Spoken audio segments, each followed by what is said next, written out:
Shalom Bracha. Aujourd'hui, on va parler d'une question importante qui revient un peu dans la vie de tous les jours, dans le courant. Est-il permis de ne pas dire la vérité ou d'enjoliver la vérité dans le cadre d'un commerce, pour ne pas dire le mot mentir? Alors, j'ai un business, est-ce que j'ai le droit de vendre et de donner certains éléments qui ne sont pas forcément exacts ou pas? Alors, avant de répondre à la question spécifique, il faut comprendre dans la Torah, cette mention de ne pas mentir dans la Bible est rapportée plusieurs fois. On le retrouve dans Shemot, Midvar Sheker Tichak, Lot Teshakru Ish Baramito, ou dans Devarim, Dover Sheker Lo Ikon Negedenai, c'est-à-dire qu'une personne qui ment ne peut pas cohabiter avec Dieu. Donc on voit plusieurs fois c'est rapporté dans la Torah.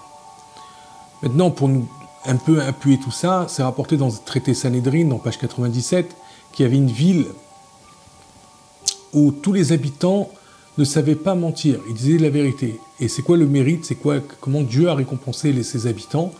Il n'y avait pas d'habitants de cette ville qui quittaient ce monde d'une maladie ou quoi que ce soit. Et ils partaient tous à l'âge normal, à un âge avancé.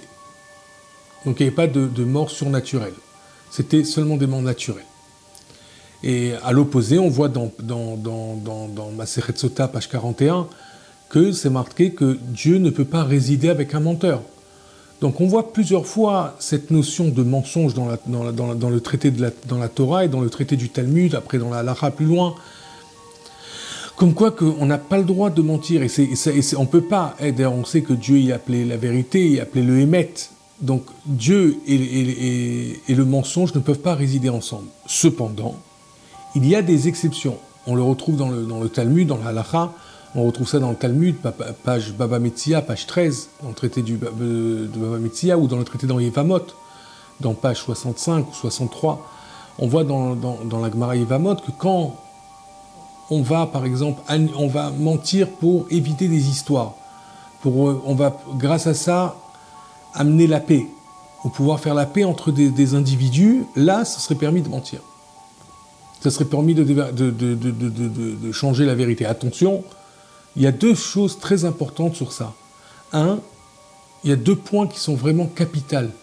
Le premier point, c'est que même ça, il ne faut pas se servir tout le temps. Comme ça, il dit, c'est rapporté dans la Halacha, dans Sefer HaMitzvot, que même une personne qui fait comme Aaron Avin ou Aaron Cohen, Aaron le grand prêtre, que lui faisait la paix entre les êtres humains, il disait à l'un comme quoi il disait qu'un parlait du bien à l'autre, même quand ils étaient en désaccord, et comme ça il les unissait, il faisait la paix entre eux. Alors il faut savoir que ce comportement, il ne doit pas être de manière récurrente, puisque quand il devient de manière récurrente, après, on risque le mentir, ça risque de devenir une habitude constante. Donc il faut voir que même dans des cas comme ça, il faut se limiter à toujours dire la vérité. Maintenant, on parle du commerce, c'est évident que dans le commerce aussi, la halakha est claire là-dessus, vous pouvez voir dans Kuf Nun Vav, c'est la page 155, le premier traité dans Shulchan Aruch, comment il faut être Nasata Venatata Be'emuna, il faut qu'un homme, il soit droit dans son commerce. D'ailleurs, c'est rapporté dans le traité Shabbat, page 31, que 3 choses on va demander à une personne quand elle va quitter ce monde, et une des choses qu'on lui demande, c'est est-ce qu'il a été correct dans ses affaires? Est-ce qu'il a été droit? Donc c'est évident que même dans le commerce, il faut être très droit.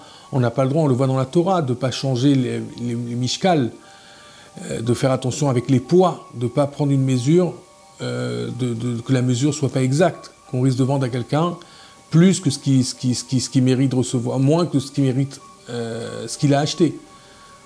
Donc il faut savoir que c'est vraiment très très très important, il faut faire extrêmement attention à ces lois d'halachot et à ces lois de ne pas mentir. Alors bien sûr, on peut, dans le cadre d'un commerce, et des atouts d'un produit, parler de ses vertus, plus appuyer sur ses vertus que sur ses... mais toujours dans la droiture, toujours être droit. Parler des vertus d'un produit, ça ne veut pas dire déformer la vérité ou cacher la vérité. Il faut dire la situation telle qu'elle, et après on peut bien sûr améliorer les points positifs dans cette affaire ou telle affaire. Mais il faut vraiment, chacun, en réalité je réponds souvent, quand on demande la question, à mon humble avis, on sait tous pertinemment, au fond de nous-mêmes, quand on est droit ou quand on n'est pas droit. Et un des signes qui donne le Chafetz Chaim, c'est une personne, quand elle va faire une action, et qu'après cette action, elle a des remords, c'est que forcément, il y a quelque chose de pas bien dedans avec Dieu. Si on a des remords sur une action qu'on a faite, c'est que c'était pas à 100% l'action. Et ça, c'est très important quand des fois, on ne sait pas est-ce qu'on a bien fait, on a mal fait. Mais je suis sûr que profondément, on sait très bien quand on fait du commerce, si on est droit ou on n'est pas droit, ou est-ce qu'on a fait les choses comme il faut. Chazak Baruch Kol Tov.